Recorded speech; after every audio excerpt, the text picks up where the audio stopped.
Hi, I am Tariq Chaudhary and my channel is World Coaching Center.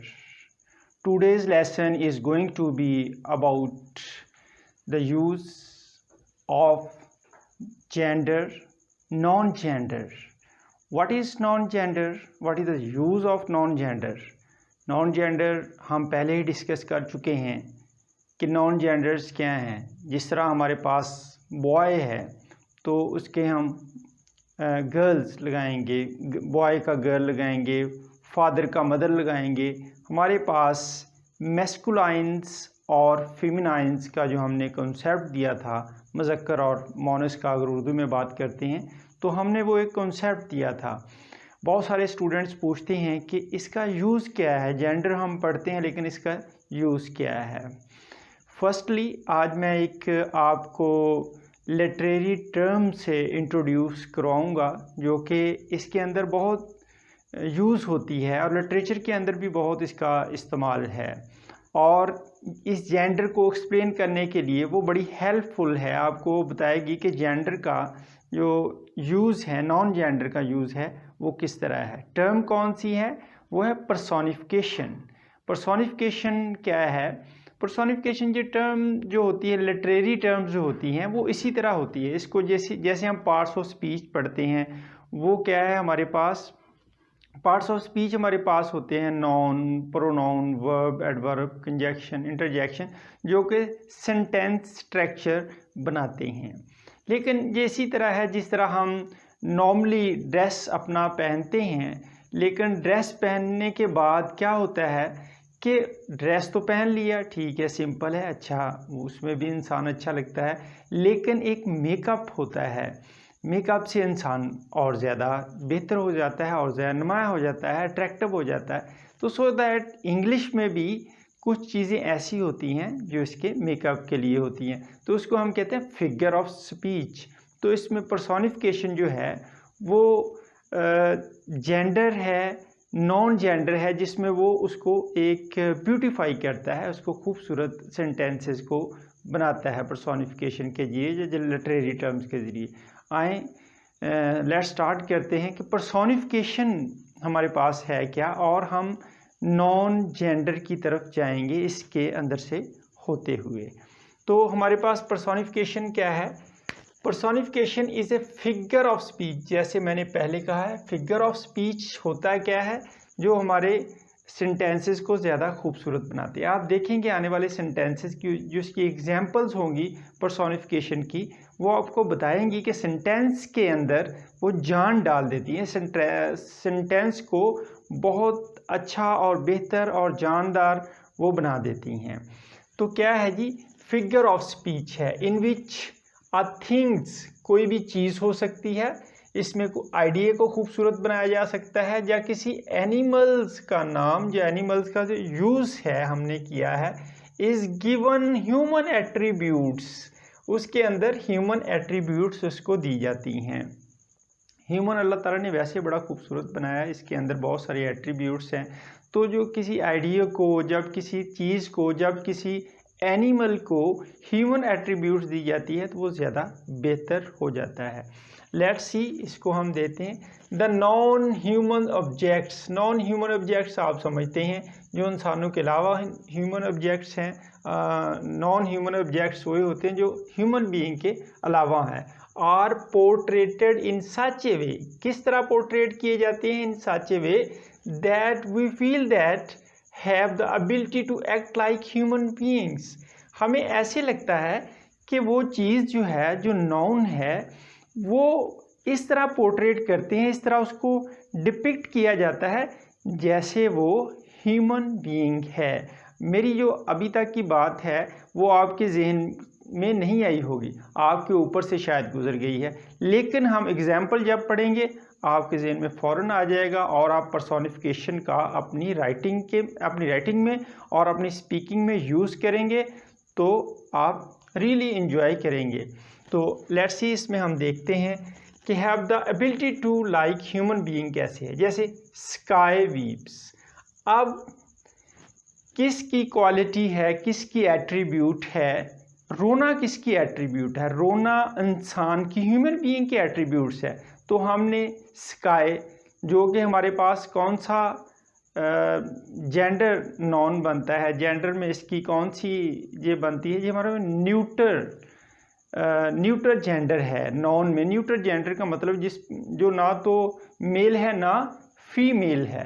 तो लेकिन हमने उसे एक ह्यूमन बीइंग की क्वालिटी दी। कौन सी क्वालिटी, एट्रीब्यूट्स कौन सी दी? वीप, यानी स्काई वीप्स। तो आसमान रोता है, तो हमने इसके ह्यूमन बीइंग की एट्रीब्यूट्स दे दी। हालांकि ये स्काई रोता तो नहीं है, तो हम इसको पर्सोनिफाई करते हैं, इसको कहते हैं पर्सोनिफिकेशन, स्काई वीप्स। तो ये जेंडर हमने इसको दे दिया ह्यूमन बीइंग का। तो look at my car, second example, look at my car, she is beauty, she is beauty. अब शी इज़ ब्यूटी मीन हमने खूबसूरत कार को खूबसूरत बनाने के लिए उसको वैसे भी कह सकते थे कि इट्स अ ब्यूटीफुल कार, लेकिन she is a beauty, she mean to say जो गर्ल होती है, फीमेल होती है, वो ब्यूटी के लिए अल्लाह ने भी रखी हैं, ब्यूटी के लिए वो मशहूर होती है। तो शी इज़ ब्यूटी, तो उसको ब्यूटी के साथ कार को पर्सोनिफाई किया गया है और लड़की के साथ पर्सोनिफाई किया गया है। तो इस तरह आपको वो ज़्यादा सेंटेंस स्ट्रॉन्ग होगा। द विंड वेस्पर्ड, द विंड जो है, जो हवा चलती है, वेस्पर्ड, ये कोई सरगोशियाँ थोड़ी करती है, लेकिन हवा का चलना उसकी खूबसूरती को बयान करने के लिए ऐसा ऐसा धीरे धीरे प्यारी प्यारी ठंडी ठंडी हवा जब चलती है तो हम उसको कहते हैं वेस्परिंग। उसकी वो क्या करते हैं, विंड वेस्परिंग। तो हमने पर्सोनिफाई किया विंड को, जानदार चीज़ के, as living as human being attributes दे के उसको एक खूबसूरत सेंटेंस में लेकर आए। तो इस तरह जे the flowers danced in gentle breeze, आप अंदाज़ा लगाएं, हवा ठंडी ठंडी हवा चल रही हो, ठंडी ठंडी हवा चलने के साथ आप जो फ्लावर्स हैं वो कभी इस तरफ मूव करते हैं, कभी इस तरफ मूव करते हैं। तो जेंटल ब्रीज में वो क्या करते हैं, ऐसे फील होते हैं just like they are dancing. तो यहाँ पर हम क्या करेंगे, इसको पर्सोनिफाई करेंगे। पर्सोनिफाई करेंगे किसके साथ, कि वो डांस कर रहे हैं। The flowers dance in gentle breeze. तो अगर हम वैसे इसको कहते हैं कि the flowers are movings with gentle breeze, या वैसे कोई वर्ड यूज़ करते सेंटेंस, वो इतना पावरफुल नहीं होना था, इतना जानदार नहीं होना था जितना कि हमने पर्सोनिफिकेशन, जैसे मैं कह रहा हूँ कि इनको एट्रीब्यूट्स हम दे रहे हैं। कौन सी एट्रीब्यूट्स हम दे रहे हैं, ह्यूमन बीइंग्स की एट्रीब्यूट्स। स्काई को दी, विंड को दी, फ्लावर्स को दी, द फायर। अब आ गया ये हमारे पास फायर भी एक नॉन है। स्वालोड द इंटायर फॉरेस्ट, सारे जंगल को वो उसने स्वालो कर लिया। स्वालो करना तो जानदारों का एक फील है, फायर ने स्वालो क्या करना है, जलाना होता है। लेकिन उसकी हौलनाक चीज़ को और ज़्यादा हौलनाक बनाने के लिए कि स्वालो निगल लिया उस आग ने सारे जंगल को। तो हमने इसको पर्सोनिफाई, फायर को पर्सोनिफाई करके एक बेहतर खूबसूरत हमने इसको हम दिया। तो इस तरह ये हमारे पास क्या हुआ, स्काई हुआ, विंड हुआ, या कार को हमने ब्यूटी के साथ पर्सोनिफाई किया, फ्लावर हुआ, फायर हुआ, इसको हमने पर्सोनिफिकेशन की, इसकी पर्सोनिफाई किया। तो ये हमारे पास मोस्टली कौन थे, न्यूटर जो जेंडर थी इसकी, नॉन की जेंडर है, नॉन की किस्मों में से क्या लें कि आगे हम उसको फर्दर जेंडर में लेकर जाते हैं कि जो मुज़क्कर है या मोनस है। तो इसको हमने जेंडर जो था इसको हमने एक्सप्लेन किया है। तो मैस्कुलाइन जेंडर जो होते हैं is applied for strength and violence. अच्छा, ये बात जो मैस्कुलाइन जो होते हैं, जो हम मुज़क्कर जिसे कहते हैं, जो मेल साइड पे आते हैं, वो हमेशा एक देखें, अगर आप देखें किसी जंगजू है, बहादुरी का एक नाम है, मेल वैसे ही कोई भी है, लाइन है, शेर है, तो वो एक मेल में आता है, मैन मेल में आता है। एक जंगजू, उसके अंदर एक वायलेंस होता है, एक स्ट्रेंथ की एक अलामत है, जो मेल साइड होती है, मेल होती है, कोई भी मेल है, चाहे वो एनिमल्स के अंदर है, चाहे वो ह्यूमन बीइंग के अंदर है, वो स्ट्रेंथ और वायलेंस को हमेशा शो कराता है। इसी तरह वो चीज़ें जिनके अंदर आपको पावर नज़र आएगी, जिनके अंदर आप जिनको पावरफुल महसूस करेंगे, आप उनको क्या करेंगे, मैस्कुलाइन यानी मज़क्कर की जो साइड पे उसको रखेंगे, उसको सेंटेंस के अंदर आप मैस्कुलाइन के तौर पर उसको यूज़ करेंगे। उसके अंदर बाकी जो प्रोनाउन यूज़ होता है या उसके अंदर कोई पजेसिव केस आता है तो आप उसको मैस्कुलाइन साइड पे रखेंगे।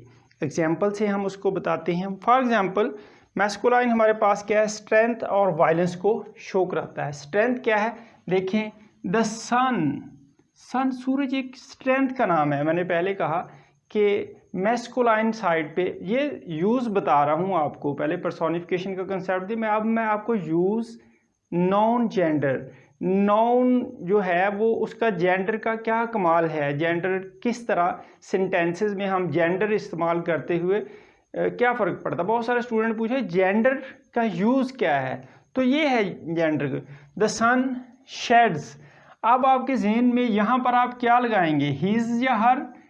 चूँकि मैंने कहा कि मेल साइड जो भी स्ट्रेंथ वाला नाउन होगा तो उसको हम उसका जेंडर कहेंगे कि वो मेल है। जैसे सन एक स्ट्रेंथ है, उसके अंदर हीट बड़ी है, एक पूरा एक सोलर सिस्टम है सन का, तो हम उसे कहेंगे द सन शेड्स हिज का मतलब हमने इसको मेल साइड पे रखा है।